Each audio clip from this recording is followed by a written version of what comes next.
Shalom.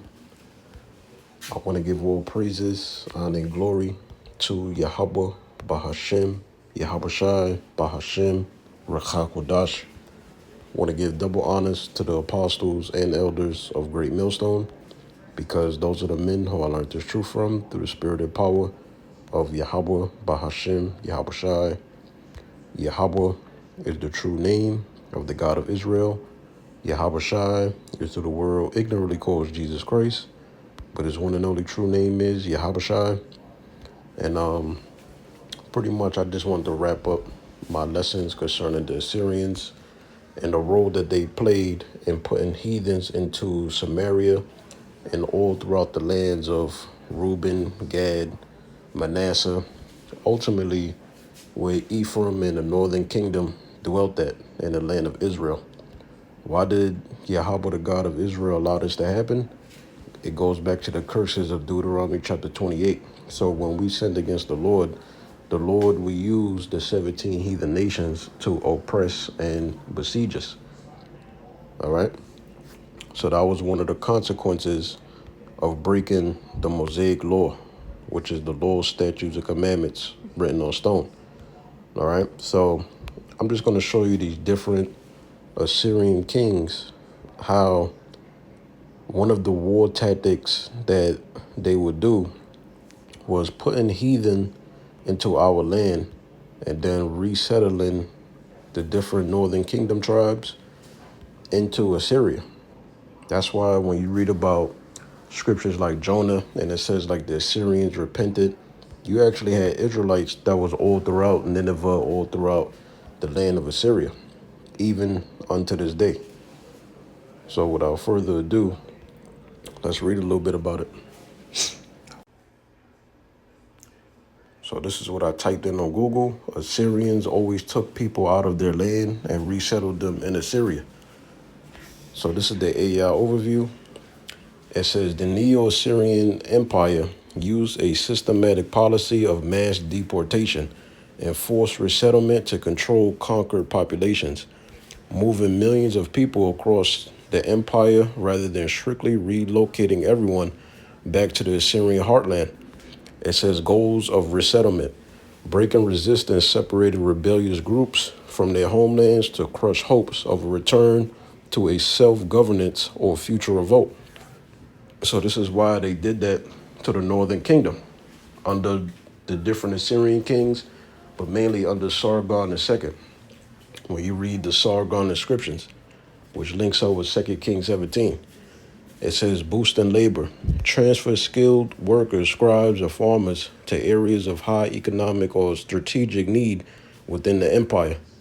It says cultural assimilation, mix different ethnic groups together so they would adopt a unified identity and lose their original local and national ties. That's what happened.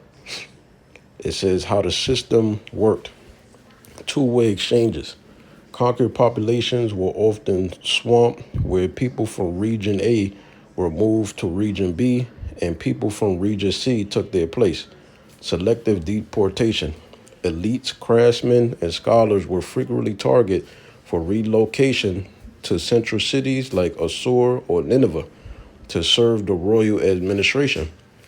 Integration and status. Most deportees were not treated as lifetime slave laborers. Instead, they were settled as agrarian workers or integrated into the general workforce and military if they pledged loyalty to the state.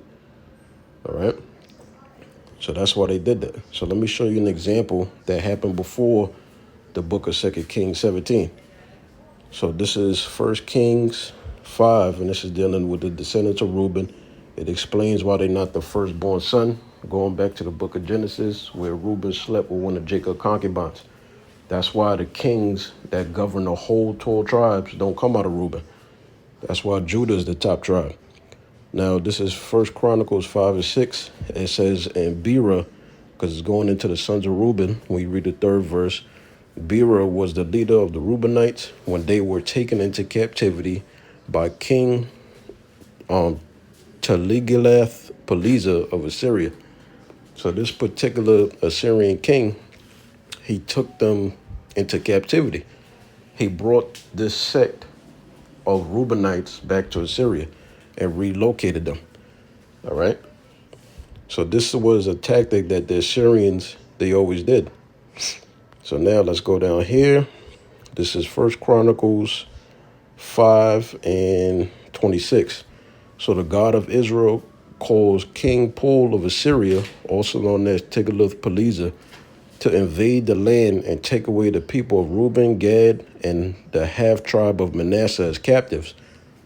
The Assyrians exiled them to Halah, Habar, Hora, and the Gozan River, where they remain to this day. So you still have a sect of the lost 10 tribes of Israel, the northern kingdom, within Assyria. That's why Isaiah 11 says what it says. It wasn't just one Assyrian king. They did this throughout their different generations because that was a war tactic that they did. This is 2 Kings 15 and 29. 28 is going into this particular individual, 27. You could read 27 and 28. I'm just going to read 29 for the sake of time. I got to hurry up. It says, in the days of Pekah, king of Israel, came Tiglath-Pileser, king of Assyria, and took Arjon and Abel-Beth-Maacah and Jonah and Kadesh and Hazar and Galilee and all the land of Naphtali, and carried them captive to Assyria. So this is another Assyrian king that did the same thing all throughout the northern kingdom coast. Gad, Naphtali, have the tribe of Manasseh, Reuben, in the land of Assyria to this day, right? And then we got the famous one, 2 Kings, right, 17 and 24. And it says the cities of Israel filled with strangers. It says, and the king of Assyria brought the men from Babylon and from Cathah and from Ava and from Hamath and from Seraphim and placed them in the cities of Samaria instead of the children of Israel, and they possessed Samaria and dwelt in the cities thereof. All right. So this started with Shalmaneser the fifth, which his brother was Sargon II. That finished what Shalmaneser the fifth started. When you read the Sargon inscriptions, that links up with 2 Kings 17. Here's another one. Ezra chapter 4, verse 10. It says, and the rest of the nations whom the great and noble Ashnapar brought over, that's another Assyrian king, and set in the cities of Samaria and the rest that are on the side of the river, and at such a time. All right, when you read from verses 4 through 10. All right. So you had different Assyrian kings put different heathens into our land. That's why the Lord said, don't go into Samaria. This is Matthew 10 and 5. These 12, when you read verses 2 through 4, which all of them were Jews, by the way. These 12 Yahushua sent forth and commanded them, saying, go not into the way of the Gentiles, right? Because the natural Gentile nations, because you have two types of Gentiles.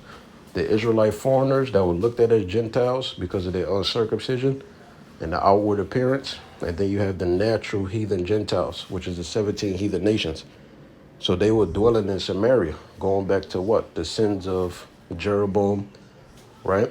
And those wicked northern kingdom kings. It says, go not into the way of the Gentiles, and into any of the city of Samaritans enter ye not, but go rather to the lost sheep of the house of Israel. All right. So the gospel is only for the lost sheep of the house of Israel. That's why this Samaritan woman, she's a descendant of those different Assyrian kings that put heathens into our land throughout different generations. All right. That's why he told her, this is the book of St. John 4 and 20. Our fathers, going back to them different heathens that was put into the lands of Israel, because that was a war tactic by the Assyrians. Our fathers worship in this mountain, and ye say that in Jerusalem is the place where men ought to worship. Yahushua saith unto her, woman, believe me, the hour cometh when ye shall neither in this mountain nor yet at Jerusalem worship the Father. Why? Because they're heathens. All right. The heathens part of our land. When you read Joel 3 and 2, all throughout the scriptures, it says, ye worship, ye know not what. We know what we worship, for salvation is of the Jews. All right. So he's telling her that she's a heathen. I'm going to finish it off with this. Isaiah chapter 11 and verse 11. And this is dealing with what? The elect of the nation of Israel that's still in the previous lands we was in captivity under. But more importantly, we focusing on Assyria. It says, and it shall come to pass in that day that the Lord shall set his hand again a second time to recover the remnant of his people, which is the seed line of Israel, the seed of the promise, which shall be left from Assyria. I just read to you all those different Assyrian kings that put heathens into our land. You still have a remnant of the northern kingdom that's there to this day, thinking that they're Assyrian. It says, which shall be left from Assyria, and from Egypt, and from Pathros, and from Cush, and from Elam, and from Shinar, and from Hamath, and from the islands of the sea. And he shall set up an ensign for the nations, and shall assemble the outcasts of Israel, and gather together the dispersed of Judah from the four corners of the earth. All right? So you had northern kingdom that was looked at as Gentiles during the time of the Roman Empire. All right? Not all of them went into captivity. When you read in 2 Kings 17, 2 Ezra 13, 40 through 46, same thing applies with the southern kingdom. A bulk of them went to ASHUR, which is the Americas. All right?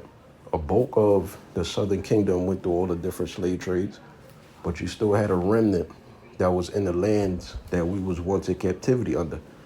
All right? So that's pretty much it. Lord willing, he was edified. Shalom.